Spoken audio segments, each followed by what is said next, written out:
모습이라고 하는 주제로 함께 은혜를 나누도록 하겠습니다. 쉽게 말하면 예수 믿는 사람들은 어떻게 살아야 하는가 하는 겁니다. 코로나 시기를 지나며 저는 근본적인 복음, 성도와 교회, 신앙, 믿음에 대해서 말씀을 드리고 있습니다. 베트남 선교사 중 비라카미 선교회를 이끄는 장요나 선교사라고 하는 분이 있습니다. 이분은 지금 나이가 76입니다. 그런데 그 사람의 몸은 정상이 아닙니다. 한쪽 눈은 이미 실명을 했고요. 몸에 연골이 없어서 제대로 숙이거나 움직이기도 힘든 상태입니다. 특별히 한번 들어눕게 되면 연골이 없기 때문에 엄청난 고통이 따릅니다. 그래서 잠을 자는 것이 너무 불편해가지고 눕지 않고 의자에 앉아서 자거나 잠을 자더라도 그렇게 하루에 3시간 정도밖에 자지 않습니다. 나머지 시간에는 깨어서 기도하거나 성경을 보고 묵상을 하는데 또 내일 할 일, 앞으로의 일들을 계획하고 준비하면서 그 밤을 다 지새운다고 합니다. 때로는 장거리 이동 시에 차에 앉아서 잠을 자는 것으로 대신합니다. 저분이 그렇게 된 것은 약 30년 전에 식물인간으로 10개월 누워 있었기 때문이랍니다. 이분은 당시 우리나라에서 잘 나가던 회사의 즉 얘기해도 되는지 모르겠어요. 벽산그룹, 벽산건설 있죠. 벽산그룹 기획실장도 지냈고요. 개인적으로는 한영건설 사업을 해서 엄청나게 큰 부자가 되었던 분입니다. 그런데 어느 날 갑자기 쓰러져서 10개월 동안 옴짝달짝 못하는 식물인간으로 지냈습니다. 의사를 비롯한 주변 모든 사람들이 곧 죽을 것이다 이렇게 생각했습니다.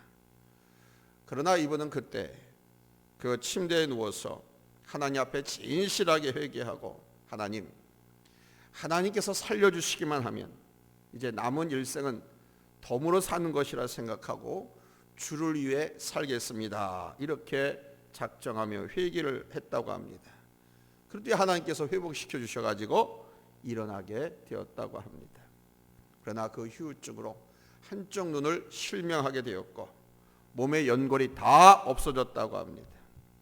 그런 상태였지만 하나님께서 그 인생을 덤으로 주셨기 때문에 아무도 들어가지 않은 땅 베트남을 선택해서 1990년도에 우리나라에서 파송한 베트남 제1호 선교사로 들어가서 지금 현재 270여 개의 교회를 개척하고 16개의 병원을 설립하고 2개의 초등학교를 설립하고 비라카미 신학대학교를 설립해서 오늘까지 이루고 있습니다. 제가 1999년도에 베트남에 들어갔을 때 막 종교 또는 우리 기독교 선교사들도 또는 관광객도 들어올 수 있도록 그렇게 베트남 정부에서 완화를 해줘가지고 이분이 들어가서 아주 훌륭하게 일을 많이 했습니다. 죽을 고비 넘겨가면서.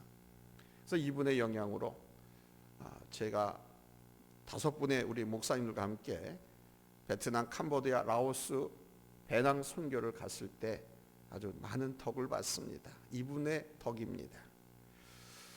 얼마나 헌신적으로 죽음의 모든 사슬을 넘나들면서 복음을 전하고 교회를 세우고 학교를 운영해서 베트남으로부터 표창도 받고 훈장도 받고 아마 이분이 우리 한국에 대한 이미지를 대우의 김무중 전 회장이 그렇게 많은 개선을 했지만 이분이 이룩한 그 한국에 대한 이미지 개선은 놀라울 정도입니다. 그런데 이분은 베트남뿐만 아니라 그 옆나라 캄보디아, 라오스 또 버마에 이르기까지 미얀마에 이르기까지 교회 개척을 계속 해가고 있습니다. 비라카미 선교회라고 하는 이름, 비라카미는 바로 비엔이 바로 베트남이라는 이름이거든요. 그리고 라오스, 캄보디아, 미얀마를 상징하는 것입니다. 자, 이러한 신체적 정치적 상황임에도 불구하고 이분은 항상 기쁨이 충만합니다. 항상 그분의 입에는 감사가 붙어 다닙니다. 공산주의 국가이고 상황적으로 위험한 나라에서 사역을 하고 있기 때문에 하나님께서 함께 하시지 않으면 안 되기 때문에 그분은 기도할 수밖에 없었습니다. 자신의 신체적 조건과 환경, 상황 등 모든 것이 제한되어 있고 한계가 너무도 극명했습니다. 그럼에도 불구하고 이분은 피곤해하지 않고 지치지도 않고 감사, 기쁨으로 살아가는 그 모습에서 그리스도인은 어떻게 살아가야 하는가를 배우게 됩니다. 오늘 본문이 바로 우리에게 그것을 말씀해 주십니다. 항상 기뻐하라. 쉬지 말고 기도하라. 범사에 감사하라. 이 말씀은 우리 그리스도인들이 가져야 할 삶의 외형적인 모습입니다. 겉으로 드러나는 모습이라는 겁니다. 믿음, 소망, 사랑 이 세 가지는 우리 성도들이 가져야 할 신앙의 핵심 요소지요. 이것은 우리 내면의 깊은 곳에서 우리 믿음의 삶에 큰 영향을 미치는 힘입니다. 그러면서 기쁨과 기도, 감사는 우리의 삶의 외적으로 드러나는 모습입니다. 우리가 믿음, 소망, 사랑을 가지고 살아가는 삶에 있어서 우리의 외형을 통해 드러나는 모습이 바로 기뻐하는 것, 감사하는 것, 기도하는 것이라는 것입니다. 이것이 매우 중요합니다. 이것을 우리는 가져야 합니다. 바라기는 오늘 말씀을 통해서 내게 주신 말씀으로 받아서 나의 삶 속에 이런 모습들이 드러남으로 하나님께 영광이 되고 내 삶도 환경도 바뀌어지는 귀한 은혜를 체험하게 되기를 예수님의 이름으로 축원합니다. 할렐루야. 인상 속에 징징거린다고 내 삶이 환경이 바뀌어지는 것이 아닙니다. 내 걱정하고 염려하고 근심하고 투정한다고 해서 내 몸이 나아지는 것 아니고 내 환경이 변하는 것이 아닙니다. 오늘 이 말씀이 바로 우리 그리스도인들이 이 땅에서 어떻게 살아가야 하는지 이런 모습을 하나님께서 요구하고 계신다는 사실을 인식하고 이런 모습으로 살아가고자 애쓰고 힘쓰는 성령의 도우심을 간구해서 성령님께서 우리를 웃게 하시고 감사하게 하시고 항상 찬양하며 살아갈 수 있도록 인도해 주시기를 예수님의 이름으로 축원합니다. 할렐루야. 첫째, 항상 기뻐하는 것으로 우리의 삶의 모습을 드러내야 한다는 것입니다. 여러분은 얼마나 기쁨의 삶을 살고 있습니까? 하루 생활 중에서 기쁜 일이 많던가요? 아니면 슬픔이라든가 원망, 불평, 짜증, 무거운 분위기가 많습니까?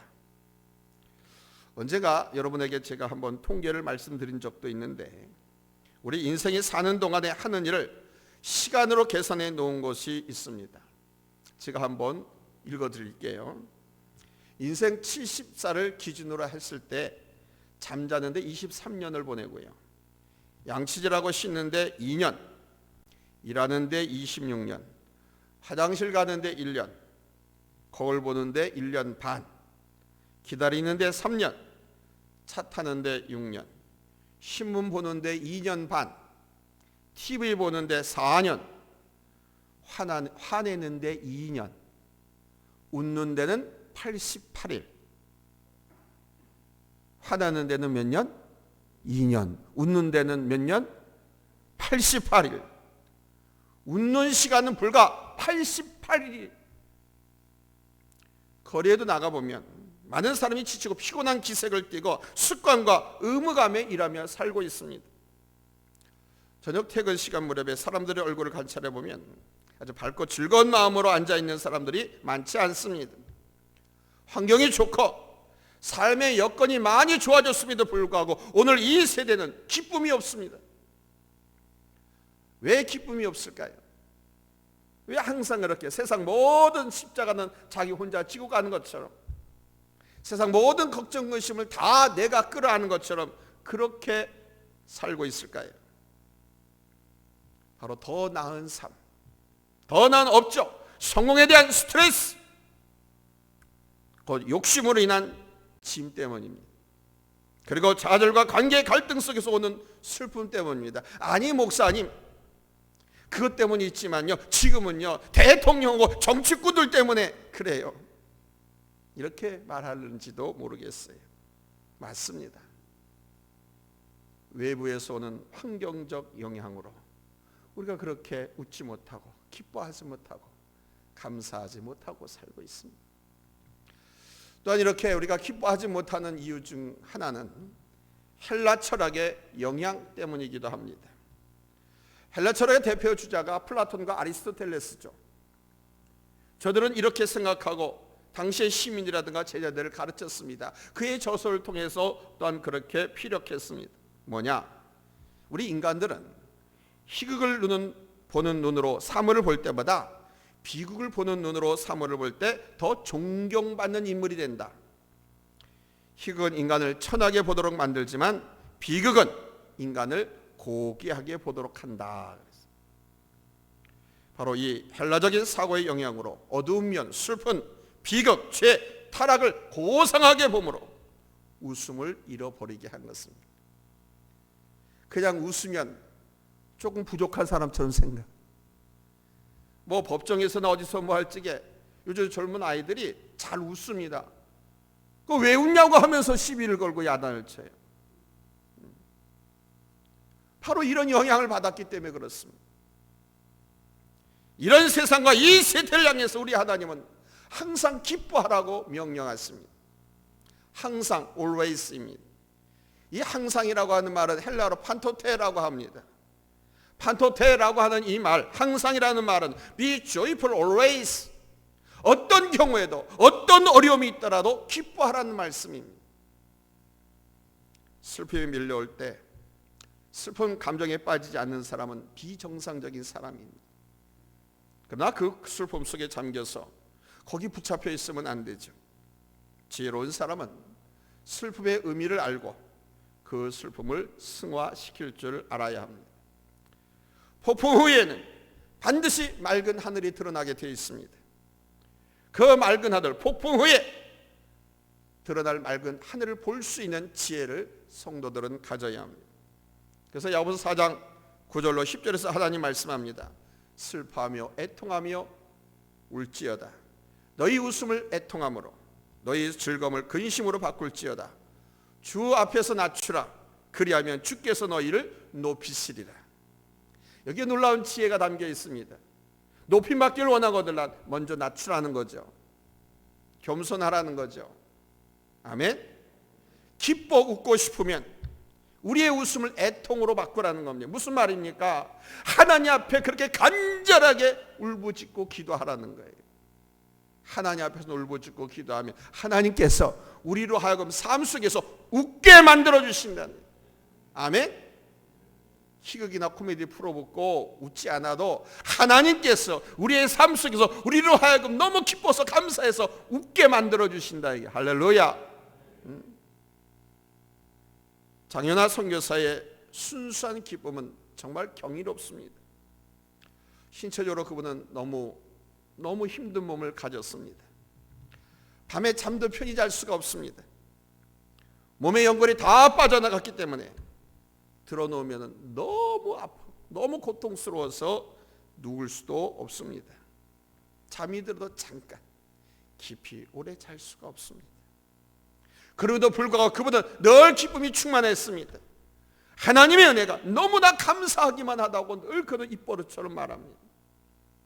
여러분, 이것이 그리스도인의 능력입니다. 이런 삶을 살 때 비로소 우리는 이 땅에서 두 발 딛고 살아가지만 저 영원한 천국을 경험하면서 천국인의 삶을 사는 겁니다. 로마서 14장 17절에서 말씀하시죠.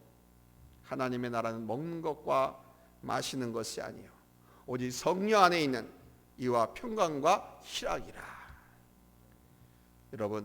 여러분은 믿음의 사람이고 하나님의 사람인 줄로 믿습니다.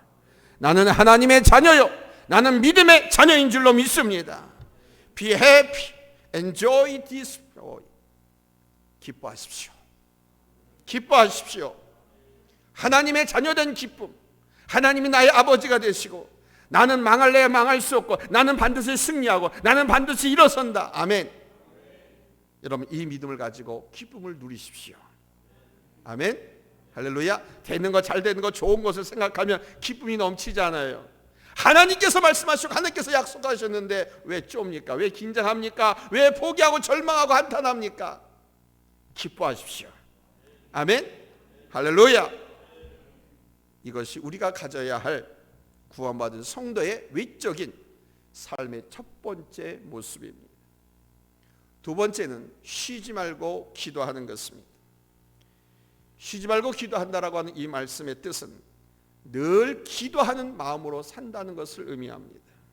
그러니까 늘 하나님을 의식하면서 우리 하나님과 함께 스텝 바이 스텝 살아가는 삶을 의미하는 겁니다. 구약시대 하나님의 성전 안에는 법궤와 분향단, 금등잔과 진설병 이렇게 네 가지가 항상 있었습니다. 이 중 분향단은 이 지성소 앞에 놓여 있었고 항상 향이 피워져 있어야만 했습니다. 제사장이 그 향을 꺼트려서는 절대 안 됩니다. 그 향을 꺼트리면 다른 향으로 피워도 하나님께 죽이셨습니다. 이 분향단이 의미하는 것은 바로 기도를 의미하는 거예요. 분향은 기도를 상징합니다. 분향단의 향품을 꺼트리지 않는다는 것은 바로 기도를 쉬지 않는다는 것과 같은 뜻입니다. 왜 기도를 쉬지 말고 해야 합니까? 왜 분향단을 꺼트리면 안 되었습니까? 기도는 영혼의 호흡이기 때문입니다. 호흡을 멈출 수 없잖아요. 호흡을 멈추면 어떻게 돼요? 죽지 않습니까? 기도는 우리 영혼의 호흡이기 때문에 꺼트려서는 안 돼. 항상 피워야 됐습니다. 우리 영혼이 사는 길은 기도밖에 없습니다.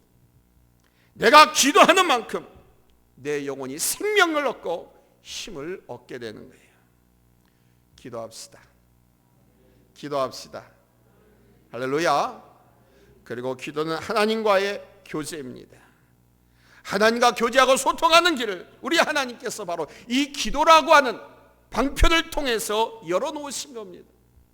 너희가 기도하면 내가 듣고 너희가 물으면 내가 응답하고, 하나님께서 바로 이 기도를 그렇게 열어놓으신 거예요. 또한 기도는 능력입니다. 누구의 능력이냐? 하나님의 능력입니다. 기도는 내가 하는데 하나님의 능력을 하나님께서 내게 주십니다. 내게 응답하여 주심으로 말미암아 나의 소원도 풀어주고 내 마음도 풀어주고 내가 해야 할 일을 마땅히 당당하게 해결할 수 있도록 은혜를 주십니다. 그래서 기도는 능력입니다. 예수님께서 베드로와 요한과 야고보와 함께 변화산에 올라가 있는 동안 산 아래에 있는 동네에선 제자들이 귀신 들린 아이 때문에 곤욕을 치르고 있었습니다. 막 그 귀신을 쫓아내려고, 그 아이를 바르게 하려고 기도하고 뭐 별의별 짓을 다 해도 이 귀신이 제자들을 갖고 노는 거예요. 더 점점 더 막 발악을 하는 거예요. 그러니 그 귀신 들린 아이의 부모나 많은 사람들이 지켜보는 데서 이 제자들이 얼마나 곤욕스러웠겠어요. 그렇게 어려움을 당하고 있는 그 상황을 예수님께서 보시고 그 아이를 고쳐주셨습니다. 귀신을 쫓아내 주었습니다. 그러자 제자들이 물었지요. 뭐라고 물었습니까? 예수님, 우리가 주님의 이름으로 이 귀신 쫓아내려고 얼마나 기도했는지 모릅니다. 그런데 안 나갔어요. 왜 우리는 안 됐죠? 그러나 주님께서 말씀하셨습니다. 여러분도 잘 아는 말씀입니다. 마가복음 9장 29절 우리 한번 다 같이 읽겠습니다. 시작. 이르시되 기도 외에 다른 것으로는 이런 종류가 나갈 수 없느니라 하시니라. 기도 외에 다른 것으로는 귀신이 쫓겨나고 병든 자가 고침받고 방황하고 갈등하는 사람이 똑바로 정신 차리고 바르게 설 수 있는 뭐 이런 길은 없다라는 겁니다. 뭐가 유일한 수단이라고요? 기도가. 기도밖에 없다. 다니엘이 왜 하루 3번 예루살렘을 향해서 그 먼 이국 땅에서 창을 열고 기도했습니까? 기도가 곧 능력이기 때문입니다. 한번 따라서 합시다. 기도는 능력이다. 기도는 능력이다. 다니엘이 이방 나라에서 절대 권력자라서 많은 사람들의 시기와 질투, 모함과 위협을 당하면서도 훌륭한 사명을 감당할 수 있었던 것은 바로 우리 하나님과 늘 교제하는 삶을 살았기 때문입니다. 그 교제의 방법은 기도였습니다. 그래서 하나님께서 다니엘과 늘 함께 하셨습니다. 우리의 영혼이 살고 우리의 영혼이 건강하고 우리가 능력 있는 삶을 사는 방법은 바로 이 기도밖에 없습니다. 아멘. 그래서 쉬지 말고 기도하라고 명령하시는 거예요. 기도합시다. 쉬지 말고 기도합시다. 능력 있는 기도. 할렐루야. 기도가 능력입니다. 세 번째는 범사에 감사하는 삶입니다. 우리에게는 감사할 것이 너무 많습니다. 과거로부터 현재 또 미래에 우리 하나님께서 베푸실 그 영원한 은혜를 생각하면 온통 감사할 것밖에 없습니다. 특별히 우리는 예수 그리스도 때문에 감사해야 합니다. 예수를 믿는 선물을 우리에게 주셨잖아요. 믿음을. 아멘. 하나님께서 이 믿음을 선물로 주시지 않았으면은 예수를 어떻게 주님이라고 우리 하나님이라고 고백하고 믿을 수가 있겠습니까? 또 예수님이 안 오셨으면 우리가 어떻게 이렇게 하나님의 자녀가 되는 이런 특권도 누릴 수가 있겠어요? 없거든요. 또 우리가 기도하면 예수의 이름으로 기도하는 게 다 들어주시잖아요. 아멘. 아멘. 그러니 얼마나 예수님이 감사합니까? 그래서 예수 받은 증거 많고 세상의 소망, 내 소망, 인생의 소망 예수밖에 없다. 에베소서 5장 20절에서 사도 바울은 말합니다. 범사에 우리 주 예수 그리스도의 이름으로 항상 아버지 하나님께 감사하며. 사도 바울은 특별히 예수 그리스도로 인하여서 항상 아버지께 감사의 기도를 드렸습니다. 그러니까 예수님을 생각하면 감사하지 않을 것이 없습니다. 감사, thanksgiving, 감사하다, thank you. 여러분 이것이 생각하면 감사할 수 있다라고 하는 단어에서 유래했다고 말씀드렸잖아요. 생각하다는 영어로 뭐라 합니까? think, think.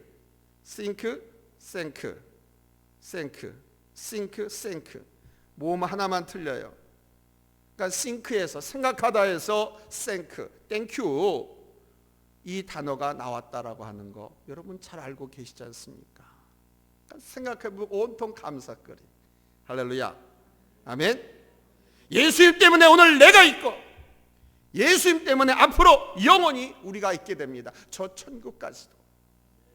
따라서 우리는 예수님 때문에 예수님으로 인해서 감사하지 않을 수 없습니다. 어린아이가 자라서 인간이 되는 시점은 바로 이 감사를 아는 순간부터입니다.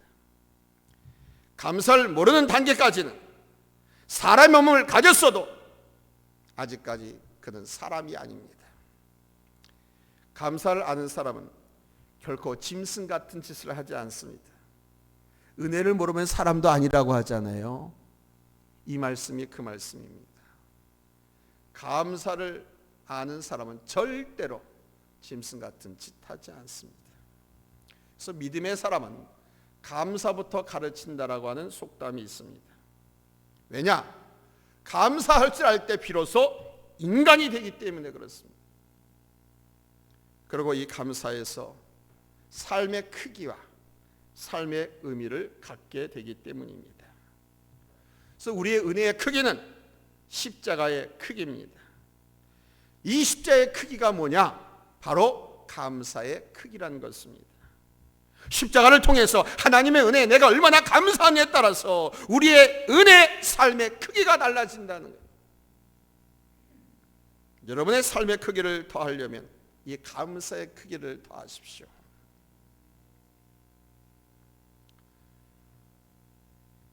제가 작은 교회도 다녀보고 개척교회도 다녀보고 보통 교회도 다녀보고 대형 교회도 다녀봤습니다. 그래서 작은 교회, 중간 교회, 대형 교회 하면서 헌금을 제가 항상 확인을 해봅니다. 그냥 무작위로. 그러면 작은 교회 성도의 감사 헌금은 5,000원, 10,000원 그렇습니다.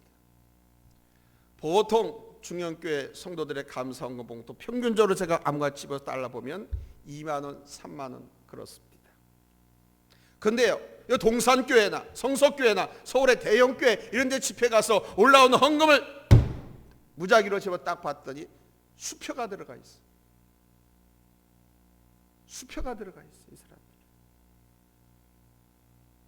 그래서 이렇게 나중에 빼서 봤어요. 봤더니 100만 원은 아니고 10만 원. 이 차이더라고요. 그때 저는 생각했습니다. 이 사람들이 자기의 감사의 크기가 믿음의 크기고 신앙의 크기고 은혜의 크기라고 하는 것을 그 목사님한테 배웠기 때문에 들었기 때문에 이렇게 표현을 하는구나 라고 그때 저는 알았습니다. 그래서 여러분들에게도 제가 이거 두 번째 이 말씀 간증으로 드립니다. 여러분의 삶의 크기를 더하고 싶거든 감사의 크기를 크게 하십시오. 감사하는 만큼 여러분의 삶이 확대되었습니다. 대궐 같은 집이나 아파트에 살면서 왜 이렇게 괴롭고 기쁜 일은 하나도 없느냐고 얼굴을 찡그리며 살면 그것은 지옥입니다. 그러나 지하 단칸방 월세방에 살면서도 하나님의 은혜와 사랑을 진심으로 감사한 사람은 천국의 삶을 사는 것입니다. 따라서 감사해서 내 삶의 크기가 달라지는 것입니다. 감사할 때 하나님의 능력이 나타납니다. 여러분 잘 알지 않습니까? 우리 예수님께서도 기적을 행하실 때 하늘 우러러 성부 하나님께 감사 기도한 것을 잊지 마십시오. 감사는 능력입니다. 감사는 축복입니다. 감사는 은혜입니다. 그 감사는 나의 삶의 크기를 결정짓습니다. 아멘. 감사는 삶의 능력이고 일의 능력이에요. 사랑하는 성도 여러분, 항상 기뻐하는 것과 쉬지 말고 기도하는 것, 그리고 범사에 감사하는 것은 예수 그리스도 안에서 우리를 향한 하나님의 뜻입니다. 믿습니까? 믿습니까? 내 말은 못 믿더라도 성경이 그렇게 그대로 말하고 있잖아요. 그대로 제가 읽은 겁니다. 항상 기뻐하라, 쉬지 말고 기도하라, 범사에 감사하라. 이는 그리스도 예수 안에서 너희를 향한 하나님의 뜻이니라. 아멘. 이 뜻을 실행할 때 여러분의 삶의 크기가 달라지고 여러분의 능력이 되는 거예요. 할렐루야. 감사한 만큼 우리는 사는 것이 되는 것입니다. 나아가 하나님의 나라가 우리의 것이 될 줄로 믿습니다. 기도하겠습니다.